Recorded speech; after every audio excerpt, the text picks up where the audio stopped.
Bonsoir Brice Hortefeux. Bonsoir. Merci d'être venu sur le plateau de BFM TV.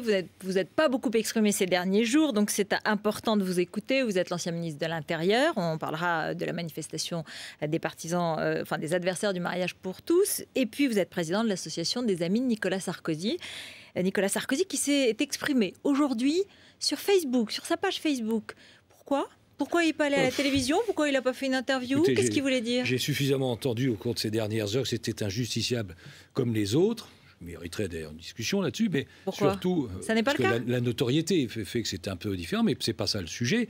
C'est un Français parmi les Français, comme il l'a dit lui-même, et comme beaucoup de Français, il a un compte Facebook, et donc il s'exprime sur le compte Facebook.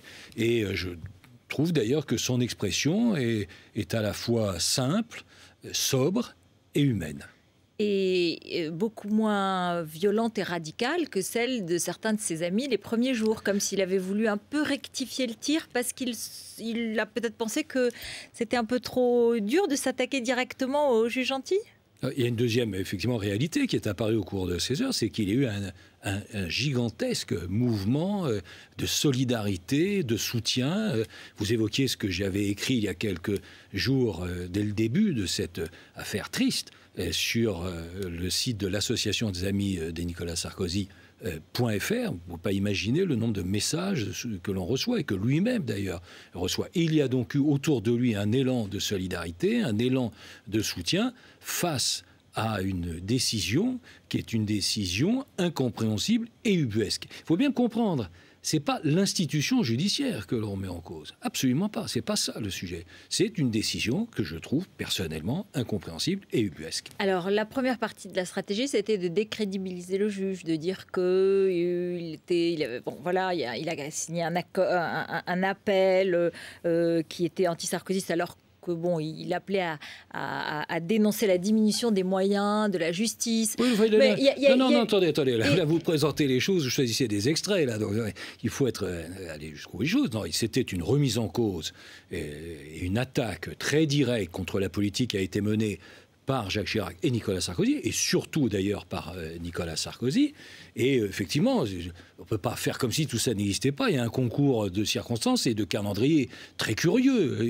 C'est une tribune, 4 jours après des perquisitions, je rappelle qu'il y en a eu 4, 22 heures d'audition. Moi, je suis député européen, je peut comparer ce qui se passe dans d'autres pays. Dans beaucoup d'autres pays, un magistrat qui aurait été dans cette situation aurait pu se déporter. D'ailleurs, le magistrat en question aurait très bien pu décider de lui-même de se déporter, c'est-à-dire de dire, écoutez, j'ai condamné, j'ai attaqué ce qui après tout son droit. Mais j'ai attaqué ce qui était la politique menée par l'ancien président de la République. Donc un magistrat doit instruire à charge et à décharge. Donc pour vous... Là, honnêtement, on peut penser que compte tenu des positions qu'il a exprimées publiquement, il y avait plus de charges que de décharges. Donc pour vous, le juge gentil continue à être un juge qui a instruit à charge contre le président Sarkozy. Ça reste son sentiment aujourd'hui, le sentiment de l'ancien président. En tout cas, lui, Nicolas Sarkozy s'est exprimé, encore une fois, de manière simple, sobre et humaine, comme il a souhaité le faire. Moi, je dis, effectivement, un magistrat doit instruire à charge et à décharge. Quand on s'exprime de cette manière, c'est sans doute plus à charge. Je vous donne simplement un exemple. Imaginez, nous avons eu dans cette semaine ce qu'on a appelé l'affaire Cahuzac. Je ne me prononce naturellement pas sur le fond, mais imaginez que le magistrat qui est à se instruire le dossier ait signé lui-même une pétition en faveur de la politique menée par Nicolas Sarkozy. Ça aurait été des cris d'orfraie, des hurlements, en disant qu'est-ce que c'est que cette histoire? Un magistrat engagé qui vient ainsi instruire un dossier concernant un ministre socialiste. Et là, c'est très curieux, on semble s'étonner que l'on s'étonne. Eh bien, que personne ne soit surpris. Est-ce que vous êtes d'accord avec Henri Guénaud qui dit encore aujourd'hui le juge gentil salit la France? Écoutez, chacun s'exprime avec ses mots. C'est trop. C'est ce que vous voulez dire. C'est trop violent. Chacun s'exprime avec ses mots et son tempérament. Ce que je constate, c'est qu'il y a eu autour de Nicolas Sarkozy cet élan de soutien et de solidarité parce que beaucoup ont été, à juste titre, choqués par une décision qui est, encore une fois, à mes yeux, incompréhensible et ubuesque. On va écouter Noël Mamère qui a réagi et... Je ne doute pas de la manière. Pas être surpris. Je ne connais pas ça, je ne sais pas ce qu'il a dit, mais je pense pouvoir anticiper. Vous n'allez pas être surpris.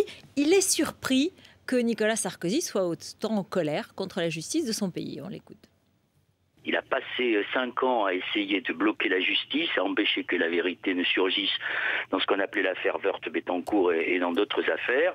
Et aujourd'hui qu'il est mis en examen, ce qui ne veut pas dire qu'il est coupable, il n'arrive pas à comprendre que la justice peut être indépendante et mettre en examen un ancien président de la République.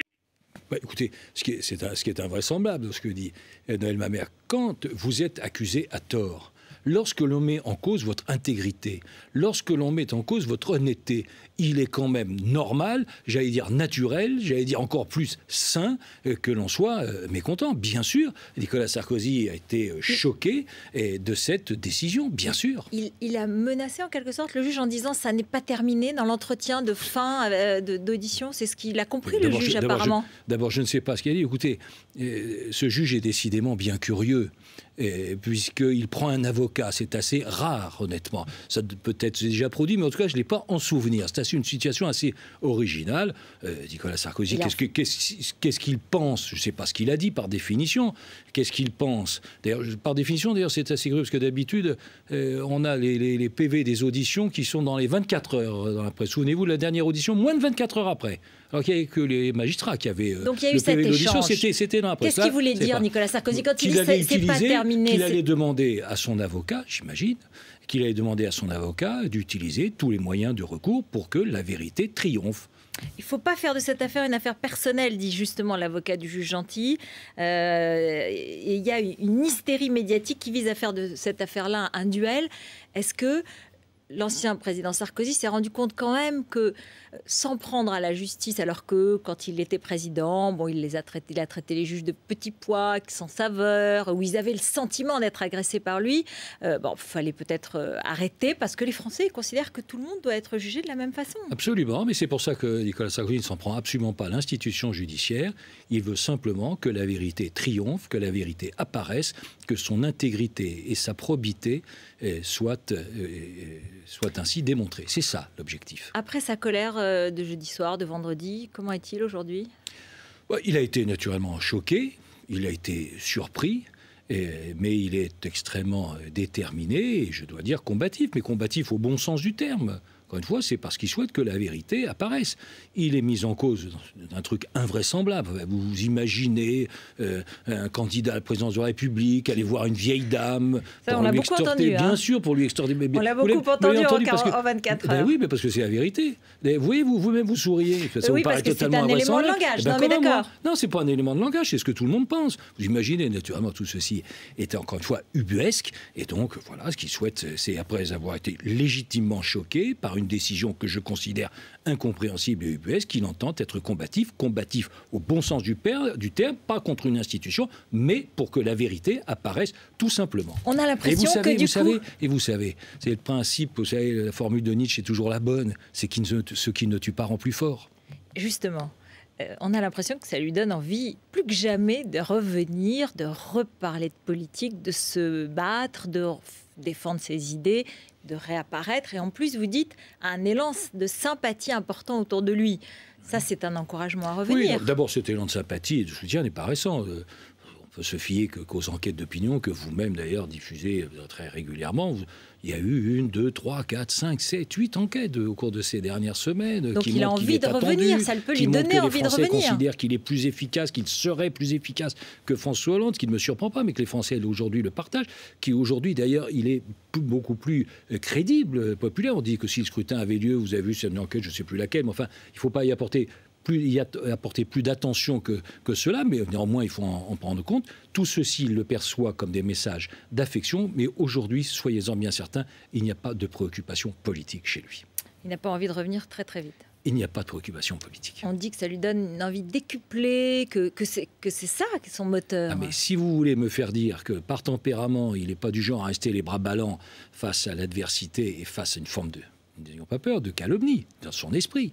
Eh bien, naturellement, il est actif et combatif. C'est pas une victimisation pour mieux revenir. Non, mais en tout cas, encore une fois, je fais partie de ceux qui considèrent qu'il y a une forme d'acharnement. Les Français, j'en suis convaincu, le comprennent, et les Français ne partagent pas ce sentiment. Alors, vous étiez ministre de l'Intérieur. Qu'est-ce que vous auriez fait hier pour préserver un trajet qui avait été établi à l'avance pour une manifestation et qui apparemment voulait être déviée par les manifestants. Bon, d'abord, une première réalité, c'est que moi, je ne jette pas l'opprobre sur les policiers, sur les forces de sécurité en général, qui ont fait ce qu'elles ont pu dans un contexte difficile. Deuxième élément, je le dis tout aussi, expliquer qu'il y a eu des dérapages du fait de nervis néo-fascistes. Écoutez, franchement, Christine Boutin, elle n'a pas le crâne rasé et pas avec des battle dress. Il ne faut pas exagérer non plus. Il y en avait un peu quand même. Hein. Il y en avait un peu. Brigitte Bardot l'a reconnu elle-même. Il y a toujours quelques éléments à contrôler, mais enfin, il ne faut pas généraliser. Je veux dire, bon, il ne faut pas généraliser. Troisième élément, je pense qu'il y a eu une erreur d'appréciation de la part des services de l'État qui n'ont pas anticipé le nombre de participants, mais je ne jette pas d'ailleurs immédiatement la pierre, puisque je pense que chez les organisateurs eux-mêmes, l'affluence spectaculaire, énorme, très grande à l'occasion de cette manifestation, elle m'a surpris. Enfin, il y a Vous croyez au chiffre de 300 000 ou pas? Écoutez, tout ceci mérite d'être analysé. Comment ça se passe? Vous savez comment ça se passe, vous, dans les coulisses? Comment on compte ou quoi? Quand les chiffres de la police sont donnés, ils sont sincères ou pas? J'ai entendu que Mme Brigitte Bardot allait procéder à un visionnage, et j'imagine que la police doit faire le même. Attendons le résultat. En tout cas, ce qui est certain, et ce que personne ne constate, c'est qu'il y avait énormément de monde, beaucoup plus que prévu. Il y a un dernier élément, pardon, c'est un élément technique, c'est que je ne crois pas, et l'expérience d'ancien ministre de l'Intérieur m'encourage à cela, je ne crois pas aux manifestations statiques.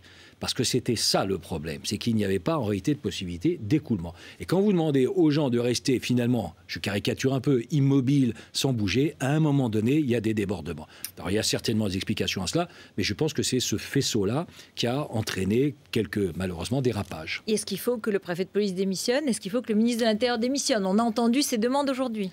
Écoutez, moi, chacun, encore une fois, dit ce qu'il souhaite. Certains qui ont été peut-être d'ailleurs directement victimes de jets de gaz et ainsi de suite sont légitimement choqués et ont peut-être demandé cela. Je dis en tout cas... Vous le demandez, vous? Non, j'ai dit je demande à ce qu'il y ait une analyse précise de ce qui s'est déroulé et pourquoi on était arrivé là. Je pense vous avoir décrit ces 4 éléments. Mais finalement, l'essentiel n'est pas là. C'est que cette manifestation a été un grand succès. Moi, j'ai connu un ancien président de la République socialiste qui, face à des manifestations, avait eu l'intelligence d'évoluer. C'était 1984, les manifestations de l'école libre. Là, tout se passe comme si il y a du monde, il y a beaucoup de monde, il y a plus de monde que prévu, c'est populaire, c'est immense, et on ne veut rien changer. Je trouve que c'est une attitude bien particulière qui frise l'arrogance. Le Front National a été battu de 800 voix seulement par l'UMP, Jean-François Mancel, dans l'Oise. C'est quand même un choc. C'est vrai que c'est un choc d'abord pour le PS éliminé au premier tour, mais c'est un choc pour l'UMP qui est battu d'un cheveu par le Front National, qui gagne d'un cheveu, pardon. Bon, d'abord, une élection, vous savez, d'abord, on gagne ou on perd.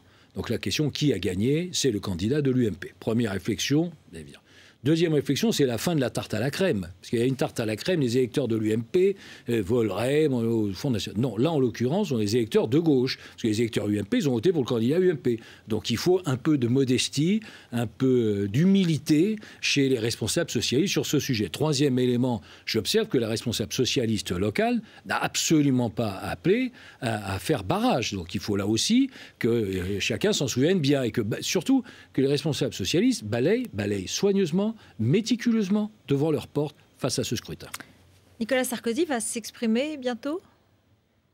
Il s'est exprimé cet après-midi. Il ne compte pas s'exprimer une nouvelle fois ? Non, je n'en sais rien, naturellement. Je pense que s'il y avait une situation grave, collective, d'intérêt général, et sans doute s'exprimerait-il. Il l'avait fait cet été à l'occasion de la Syrie, à l'occasion du drame syrien, alors qu'il y avait un silence, où c'était l'été, il ne se passait rien ne bougeait, on assassinait, on tuait, on mutilait.